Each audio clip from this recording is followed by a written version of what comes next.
Hello everyone, welcome to my channel. I hope everyone is having a wonderful day. They called him the Silent Crown Breaker. The nickname had been whispered in boardrooms, aired in hushed studio backlots, floated across chatter on late-night talk shows. It was 3 words, and it cut sharper than any fez or tiara. And in the glow of the studio lights on The Chase, when the host announced one more hydrogen question, the audience froze, because the hairy jawline of the royal contender appeared on screen. At first glance, the man seemed composed, his posture near perfect, his suit crisp, but in his eyes there was turbulence, the kind that comes when you've been branded by a phrase you didn't ask for but can't erase.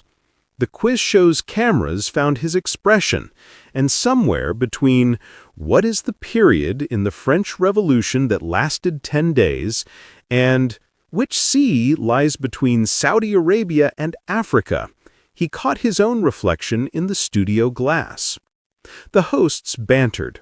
The contestants answered questions, but the nickname followed him like a ghost in the wings, the Silent Crown Breaker. 3 words. Cruel? Perhaps. Captivating? Absolutely.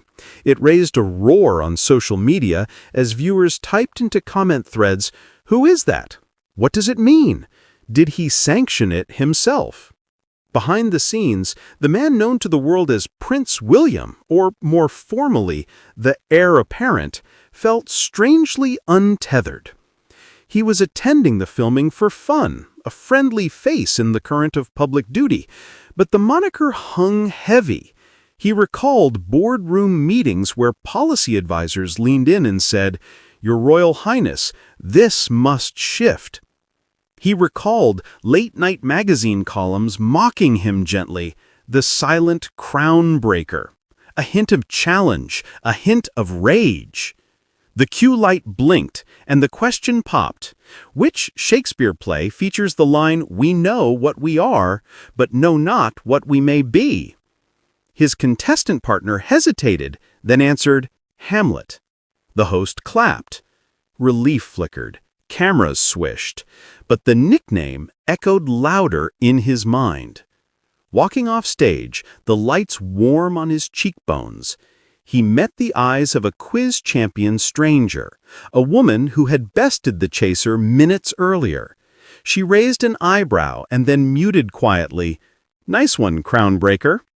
Nothing more, but the words struck him.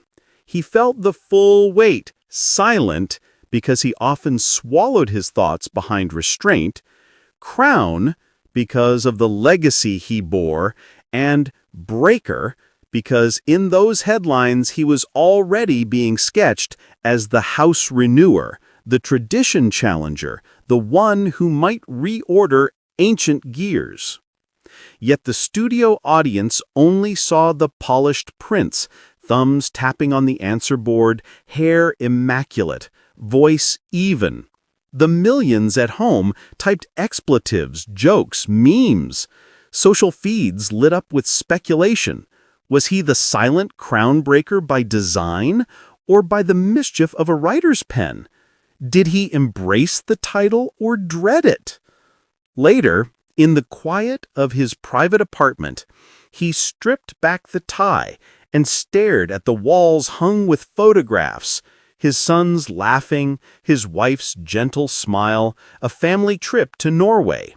Behind him, the television still hummed the show's credits, and he wondered, could he be both the prince and the breaker? Could he shatter old rules and still wear the gold? Could silence be his strategy, not his limitation? He stood, walked to the window, and looked out across the city's rooftops. The lights twinkled like scattered jewels.